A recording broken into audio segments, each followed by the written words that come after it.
ఆయనకి రాదు, ఇంగ్లీష్ ఆయనకి రాదు, వచ్చిండేనే ఏడ్చిందనమాట. సార్ నేనేదో ఇష్టంతో జాయిన్ అయ్యాను కానీ నాకు రావట్లేదు అనేసి ఆ మైండ్ సెట్తో ఉండే. సో ఈరోజు చక్కగా రెడీ చేసి చెప్పిన వర్క్ చేయగలుగుతున్నానంటే మీ హార్డ్ వర్క్. మీది సార్, మాది ఏం లేదు సార్. నాకైతే అసలు నాకు ఏం రాదు సార్. నేను ఇన్స్టాగ్రామ్ చూసి వచ్చా, ఒక చెల్లిలాగా చూసుకున్నారు సార్. నేను ఆ రోజు ఏడుస్తాను కూడా మీరు అసలు ఏడవద్దమ్మా, నేను ఉండా, ఏడవద్దు ఏడవద్దు అన్నారు సార్. అసలు మీరైతే అసలు మీకు దండం పెట్టాలి సార్. నేనైతేనా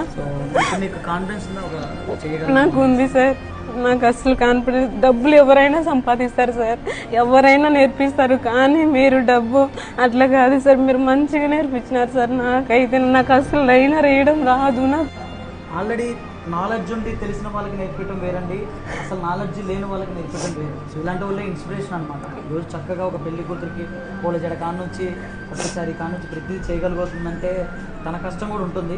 నేను జీవితాంతం మీకు రుణపడి ఉంటాను సార్. నేనైతేనా ఏమి రాని దానిలాగానో కూడా నన్ను బాగా చేస్తారు సార్. ఈ రోజు నాకు అదే అనిపిస్తుంది సార్. మా ఆయనకు కూడా చెప్పాను సార్, నేను అసలు అయితేనా నాకు అసలు ఏమి రాదు అనుకున్నా. ఈ రోజు నేను మంచిగా చేస్తాను sir. Super super, all the best అమ్మా. Thank you.